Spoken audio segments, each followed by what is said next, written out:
And welcome back, folks. Well, a few weeks ago, as you remember, we sat down with our new County Council Chairman, Dick Ladd. Well, this week in studio, we have our special guest, the councilman from District 6, a government employee turned riverkeeper, now turned elected official, County Councilman Chris Trumbauer. Chris, welcome to the show. Thanks a lot, Eric. Thanks for joining us. Tell us a little bit about your unique background. Looking at all the candidates out there, a lot of times you get lawyers, you get business owners, but you, I think, are one of the most unique councilmen I've met in my 9 years in government. You've got a background that's, well, let you tell us about your background. Well, actually, the whole council is very interesting. If you look at the backgrounds of all of the new members, they're very diverse. There's not a lawyer in the bunch.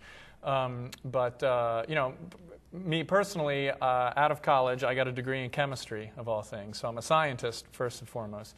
I went to work for a small business, so I got 3 years small business experience, and then I left that to take a job with the Department of Natural Resources in Annapolis, doing water quality monitoring of the Chesapeake Bay and the rivers and streams. It was a great job, and eventually rose up to run my own monitoring program there. And did that for 9 years, and then I left that job to pursue what is now my current job, which is the riverkeeper of a nonprofit organization down in South County, the West Road Riverkeeper. And so I've got that I think good mix of small business, government, and nonprofit experience, which I think is a nice, well-rounded background. Certainly helps. Yeah, well, we'll see. So how do you use that background then for the different legislative aspects of the job? Yeah, well, first off, I think my training as a scientist is very helpful as a legislator because, you know, we get presented with a lot of opinions and issues, and I think having that analytical mind and being able to look at the issues and really find the heart of what the data is telling us and helps guide making good decisions. But certainly having the experience of running a small business, as you guys all know, small business is really the backbone of our economy.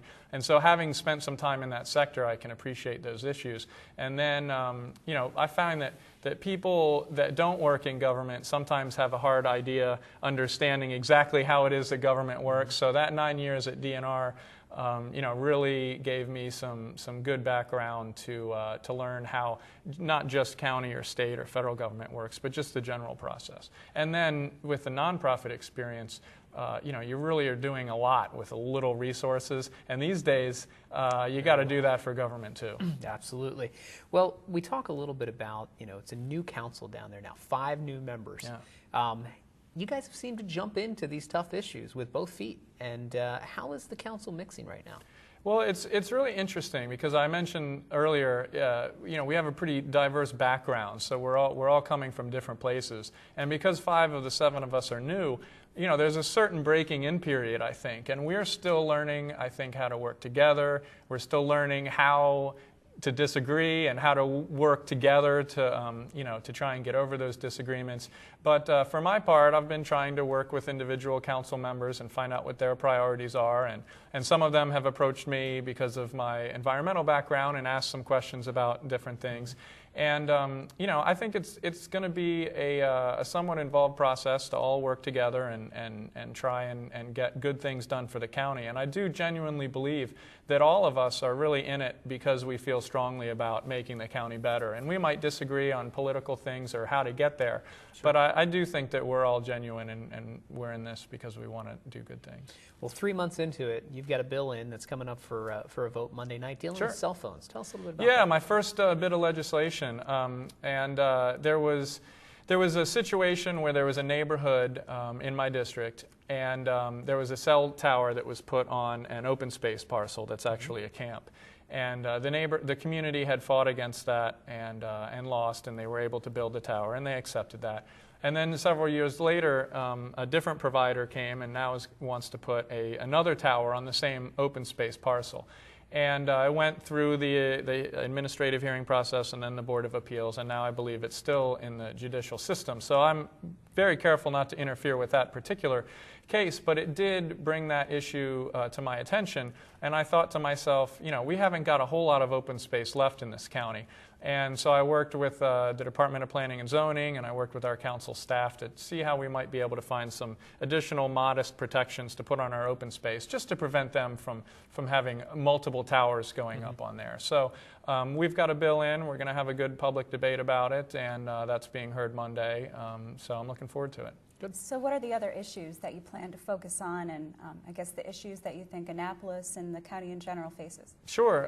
Well, the overarching thing, the umbrella issue, is the economy. I mean, everybody will tell you that. But once we all accept that, then there's a lot of interrelated things that I've been concentrating on. Education is very important to me. My wife is a teacher, and I have 2 small kids, and so I have selfish reasons for that, but I think that's really the greatest investment we make into our future. And with times being tough, we're really going to have to make good decisions on how we spend those resources and make sure that we're doing the best that we can for our next generation. Another personal thing for me is transportation. Sometimes, you guys might know, I ride my bike to the council meetings. That's one of the privileges, I guess, from being the local councilman.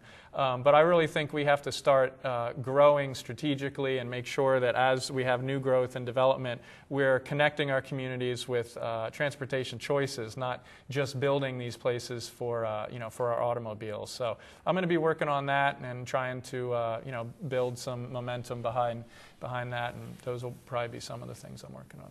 Well, great. Your district is unique in that you have the city of Annapolis and the city of Highland Beach. Yeah. 2 municipalities, incorporated municipalities, That's right. within your council district. I think I'm the only one that has. You are the only one in Anne Arundel County. Yeah. Congratulations, by the way. Hey, thanks. Tell us a little bit about how representing those citizens, being that they're also represented by another body of government, can be rewarding and challenging at the same time. Well, that's absolutely right. I mean, I think it presents some opportunities for collaboration that are very helpful. But there are challenges whenever you deal with a whole other layer of government, because the things that each level of government wants may not be always the same thing. I mean, the county and the city may not have the same end goal in sight. But I've been reaching out to the city aldermen and trying to meet with them to learn what their issues are, how we can collaborate and work together. I think we can be good advocates for some common things that we care about. I have a good relationship with the mayor. We're trying to work together. So I just think the number one thing that we can do is have good open lines of communication and work together whenever possible. And if there are issues we disagree on, at least we can do so constructively and try and get to a place that we can all live with. Absolutely. Yeah. Well, Councilman, we've definitely seen your active interest in the community and your active interest in the legislative process these first couple of months on the job.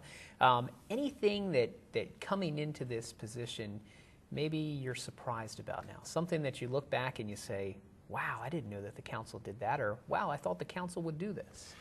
There hasn't been anything too eye-opening, but I can tell you one of the things that I really appreciate that I didn't have, that I wasn't thinking about is the council staff that's there to support us.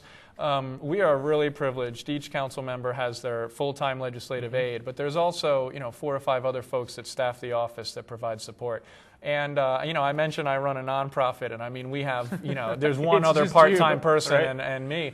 So just having people there to help and to be a resource, and also using the other county, the county departments to go to for information, I really enjoy that relationship and being able to work together to try and get things done. So that's been a pleasant surprise. Absolutely. Yeah. Well, you're off to a great start. Thanks for joining us on the show, and best of luck with your legislation on Monday and everything else you do over the next 4 years, and hopefully 4 more after that. Well, looking forward to coming back sometime, and we'll talk about my accomplishments, right? Absolutely. Always good to have you. Great. Thanks, Eric. Wonderful. Well, folks, we're going to go ahead and take a break, and when we come back, there'll be more Week in Review, so stay tuned.